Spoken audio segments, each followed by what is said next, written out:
Halo semuanya, perkenalkan kami dari SGDB 9. Di sini kami akan mempresentasikan tentang student project kami yang berjudul Recent Management of Acute Kidney Injury. Berikut merupakan anggota SGDB 9. Fitria Tata Ginting dengan akhir NIM 140. Di sini saya akan menjelaskan tentang bab 1 pendahuluan, di mana latar belakang penulisan SP ini. Untuk acute kidney injury itu merupakan sindrom klinis yang sangat kompleks. Nah, untuk kejadiannya sendiri itu 10-15% pada pasien yang dihospitalisasi dan 50% pada pasien yang dirawat di ICU. 20-30% dari pasien AKI ini memerlukan renal replacement therapy. Dan epidemiologi AKI-nya ini pada pasien yang hospitalisasi di Asia itu 31% di Asia Tenggara, 9% di Asia Sentral, 19,4% di Asia Timur, 23,6% di Asia Barat, dan 13,8% di Asia Selatan. Untuk manajemen AKI ini memiliki perkembangan yang sangat pesat, dan tetapi masih ada tantangan seperti terlambat didiagnosis dan terapi yang kurang optimal. Jadi dengan melihat dari beban dan impact dari AKI ini, maka ASP kami akan menjelajah tentang keseluruhan tentang AKI dan perkembangan dari manajemen AKI. Dan dari latar belakang yang tadi sudah saya jelaskan, berikut untuk rumusan masalah, tujuan penulisan, dan manfaat dari penulisan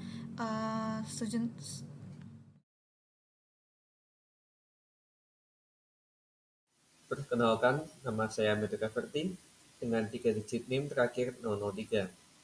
Jadi, saya akan menjelaskan definisi dari acute kidney injury atau gangguan ginjal akut.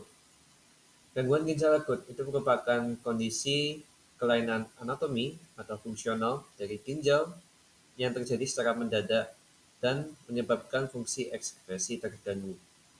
Gangguan ginjal akut itu juga dapat didefinisikan sebagai berkurangnya kemampuan laju filtrasi glomerulus dalam mengeliminasi produk limbah nitrogen dan urea.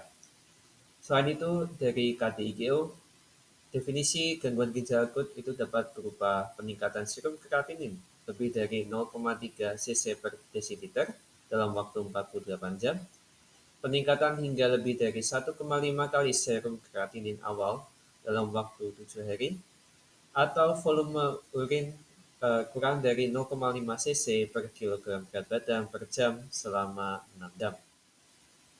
Selanjutnya, saya akan menjelaskan mengenai faktor risiko dari gangguan ginjal akut.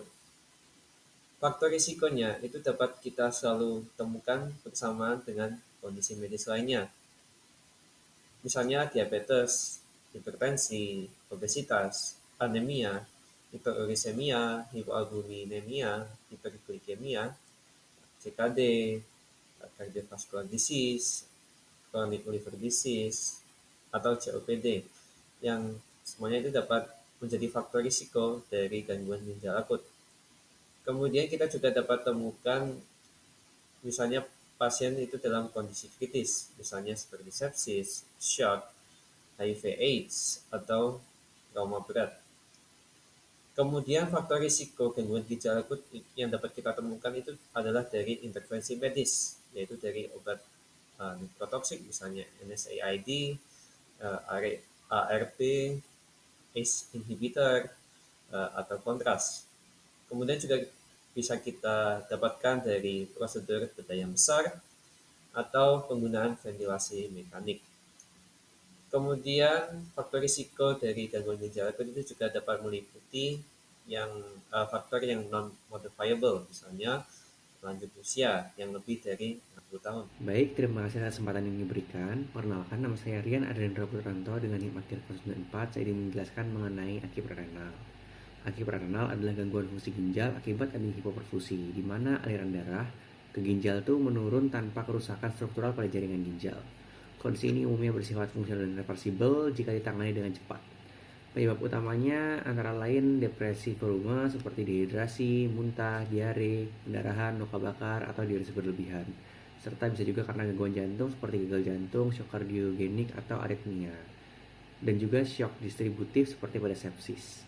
Untuk faktor lain yang penting adalah sindrom hepatorenal, penggunaan obat-obatan seperti NSAID, S inhibitor, ARB, serta penyakit renovaskular. Selain itu, sindrom kompartemen abdomen akibat peningkatan tekanan intraabdomen juga dapat menyebabkan aki prerenal. Perlu diingat bahwa aki postrenal dapat menyerupai aki prerenal pada awalnya, sehingga evaluasi menyeluruh tetap diperlukan. Baik, sekian dari saya. Terima kasih.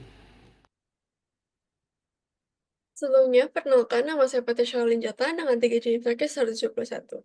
Baik, sekarang saya izin untuk menjelaskan untuk poin 2.3.2 yaitu tentang renal akinya sendiri. Baik, untuk terjadi akibat gangguan langsung pada struktur ginjal, terutama pada glomerulus dan juga tubulus. Contoh kondisinya adalah nekrosis tubular akut dan juga nefritis interstisial akut. Cedera jaringan ginjal ini sering terjadi akibat pelepasan mediator vasokonstriktif dari sistem eferen yang menyebabkan penurunan perfusi ginjal. Untuk faktor penyebab utamanya sendiri adalah iskemia berkepanjangan, infeksi sistemik berat atau sepsis, dan juga paparan zat nefrotoksik. Selanjutnya, ini bisa dari prerenal dapat berkembang menjadi infeksi jika penyebab tidak segera ditangani, dan yang kedua terjadi kerusakan sel ginjal akibat perfusi yang lama terganggu. Baik, selanjutnya ada beberapa contoh, mekanisme pada renal, yaitu antara lain yang pertama ada nekrosis tubular akut, yaitu iskemia akibat prerenal berkepanjangan, yaitu ada obat seperti aminoglikosida, vancomycin, amfilomycin B, pentamidin, dan juga obat-obat lainnya. Selanjutnya ada nefritis interstisial akut, yaitu sering dikaitkan dengan reaksi obat seperti antibiotik, beta-laktam, penisilin, NSAID, inhibitor pompa proton, dan, kondisi autoimun juga. Selanjutnya adalah glomerulonefritis, yaitu penyakit membran dasar glomerulus, penyakit kompleks imun seperti lupus, glomerulus nefritis pasca infeksi, gulemia, dan juga nefropati dan juga vaskulitis IgA. Selanjutnya ada obstruksi intratubular yang dapat terjadi akibat gamopati monoklonal seperti pada multiple myeloma. Selanjutnya juga sindrom lisis tumor, anemia hemolitik, dan juga toksin seperti etilen glikol. Mungkin sekian dari saya lanjutkan ke teman saya. Terima kasih. Baik, kembali lagi bersama saya. Perkenalkan, nama saya Rian Adendra Putranto dengan NIM akhir 094. Saya izin untuk menjelaskan mengenai aki postrenal. Jadi aki postrenal ini adalah jenis cedera ginjal akut yang disebabkan oleh obstruksi aliran urin distal, menyumbang sekitar 5-10% dari seluruh kasus aki yang ada.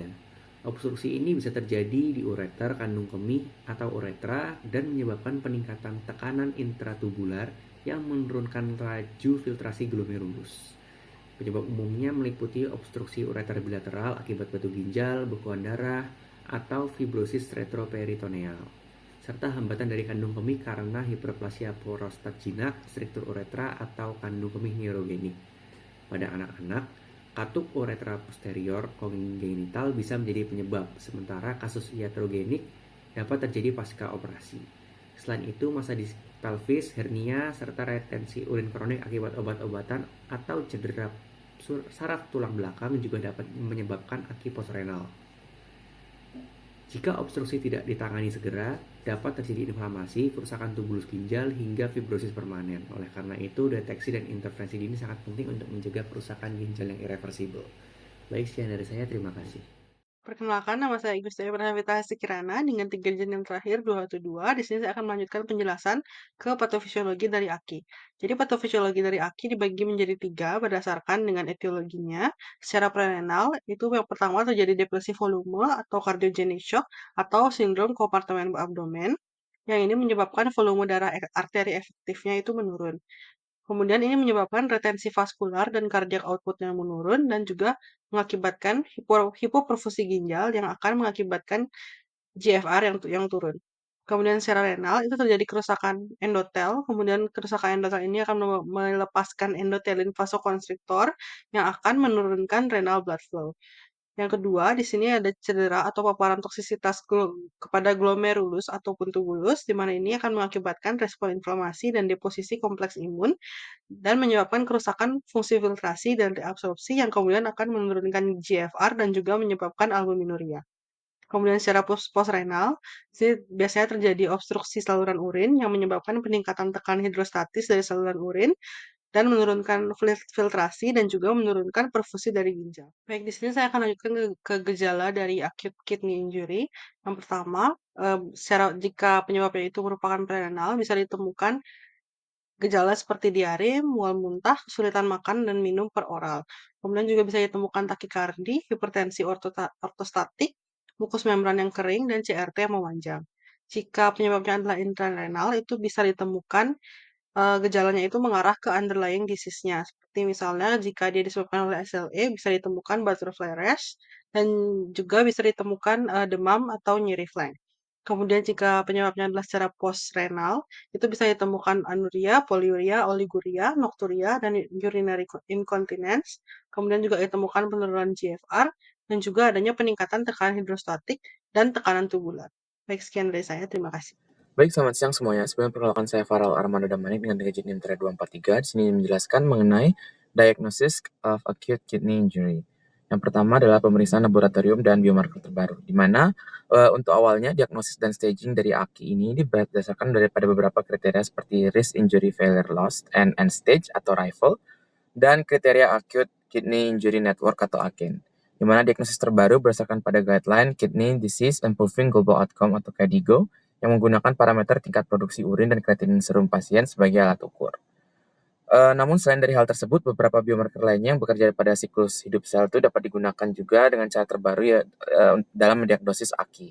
Di mana biomarker yang digunakan untuk mendeteksi dini terjadi stres pada ginjal dapat berujung AKI seperti sitasin C, neutrophil gelatinase associated lipocalin atau NGAL, kidney injury molecule atau KIM1, tissue inhibitor of metalloproteinase 2 atau TIM2, dan insulin growth factor binding protein atau IGF BP7.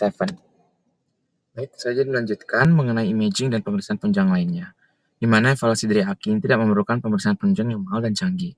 Namun beberapa pemeriksaan yang umum digunakan untuk menentukan etiologi AKI meliputi kadar BUN, kreatinin serum atau SCR, clearance kreatinin dalam 24 jam, output urin, urinalisis, uji serologi berupa ANA atau komplement C3, C4, serta biomarker AKI seperti NGAL, KIM1, sitostasin C, interleukin 18, dan biomarker cell cycle RS yang berpotensi membantu diagnosis dini dari AKI. Di mana pemeriksaan radiologis yang dapat dilakukan antara lain mulai dari USG ginjal atau abdomen, CT scan, pyelografi, angiografi, MRI, dan biopsi ginjal. Mungkin sekian dari saya, akan dilanjutkan oleh rekan saya. Baik, terima kasih atas kesempatannya. Perkenalkan, nama saya Joanna Alisa Nurharja dengan 3 digit NIM terakhir 079. Pada kesempatan kali ini, saya izin menjelaskan mengenai penata laksanaan dari acute kidney injury. Penata laksanaan didasarkan pada tata laksana etiologi, tetapi perawatan suportif seperti manajemen cairan, terapi vasopresor, terapi penggantian ginjal, dan lainnya juga penting. Menurut konsensus terbaru dari Perhimpunan Nefrologi Indonesia tahun 2023, manajemen acute kidney injury atau AKI secara umum mengikuti prinsip sebagai berikut. Yang pertama, tentukan penyebab AKI, bisa prerenal, renal, atau postrenal. Lalu lakukan pengobatan AKI sesuai dengan penyebab dasarnya. Evaluasi status hemodinamik dan status volume cairan pasien. Kemudian lakukan terapi cairan dan atau agen vasopresor dan atau agen inotropik yang sesuai untuk mencapai kestabilan hemodinamik yang optimal, serta lakukan pemantauan klinis secara ketat. Lalu lakukan pemantauan hemodinamik dan oksigenasi untuk menghindari perburukan pasien AKI. Tidak disarankan penggunaan diuretik dalam manajemen AKI, kecuali pada situasi kelebihan cairan. Lalu lakukan pemantauan dan pengendalian gula darah secara ketat. Pada pasien kritis, disarankan terapi insulin dengan target glukosa plasma 110 hingga 149 mg per desiliter. Kemudian terakhir, manajemen nutrisi pada pasien AKI harus mempertimbangkan kondisi metabolik dan inflamasi yang berhubungan dengan AKI. Begitu juga penyakit yang mendasari dan komorbiditas dan perubahan keseimbangan zat gizi akibat terapi pengganti ginjal. Baik, saya izin melanjutkan terkait terapi cairan dari acute kidney injury. Berdasarkan konsensus terbaru dari Pernefri tahun 2023, monitoring hemodinamik dan optimalisasi volume dalam memberikan terapi cairan disarankan mengikuti prinsip sebagai berikut.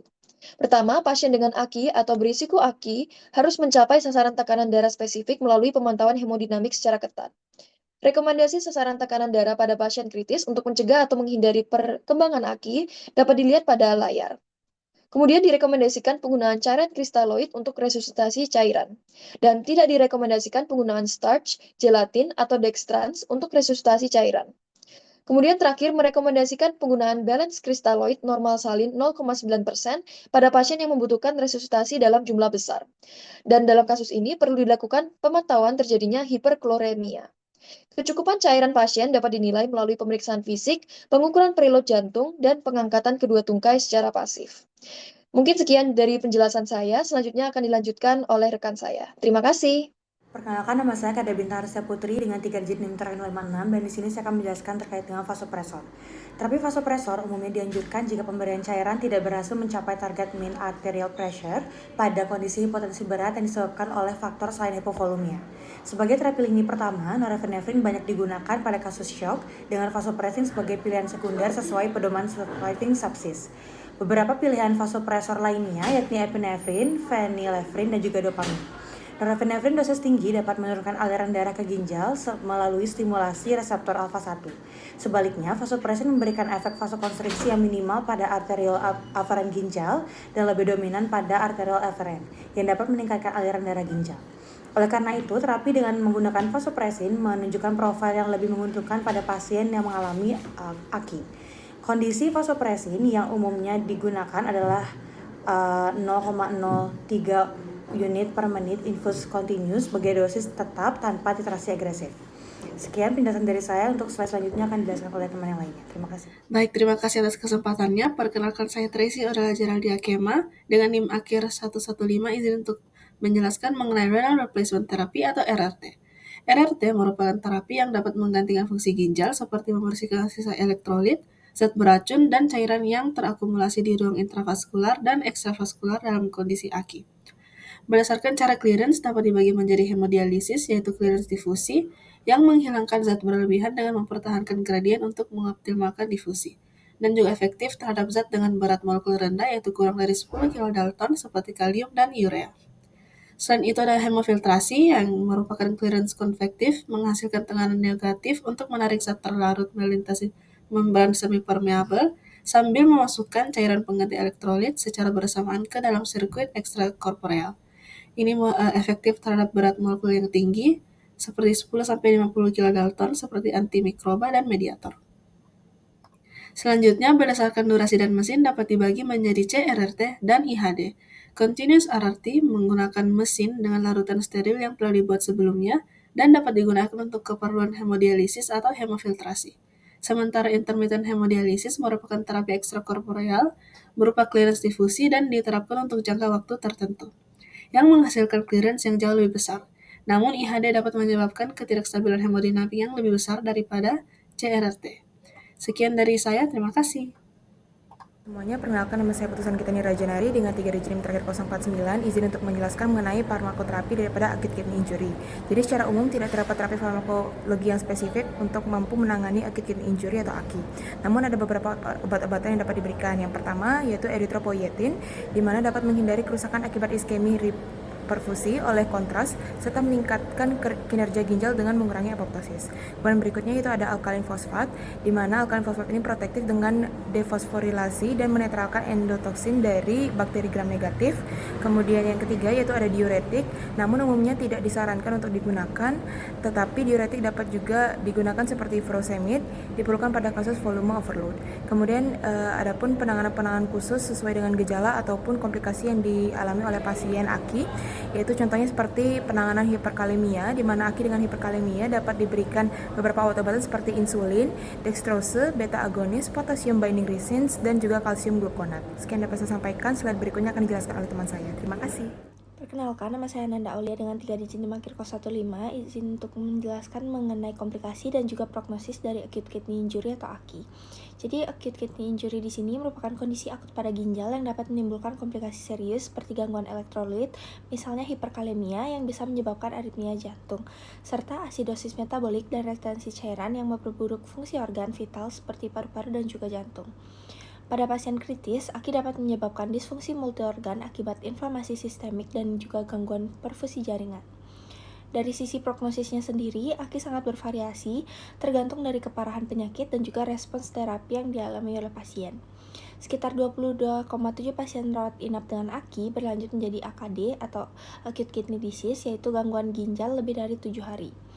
Pasien yang mengalami transisi dari AKI ke AKD memiliki risiko kematian jangka panjang paling tinggi dan berisiko berkembang menjadi penyakit ginjal kronis hingga 20 tahun setelah kejadian akut. Sekian dari saya, dilanjutkan oleh teman saya. Terima kasih. Perkenalkan, saya Nyoman Gedora Gunatri Paramarta dengan 3 digit NIM akhir 180 yang akan menjelaskan tentang kesimpulan. Acute kidney injury atau AKI adalah kondisi penurunan fungsi ginjal secara tiba-tiba yang memiliki etiologi multifaktorial dan dapat diklasifikasikan menjadi prerenal, renal, dan postrenal. AKI merupakan kondisi serius yang sering terjadi pada pasien rawat inap dan ICU dengan tingkat morbiditas dan mortalitas yang tinggi. Faktor risiko meliputi usia lanjut, diabetes, hipertensi, dan penggunaan obat nefrotoksik. Diagnosis AKI melibatkan pemeriksaan laboratorium seperti creatinine serum dan output urin, serta penggunaan biomarker baru seperti NGAL dan KIM1.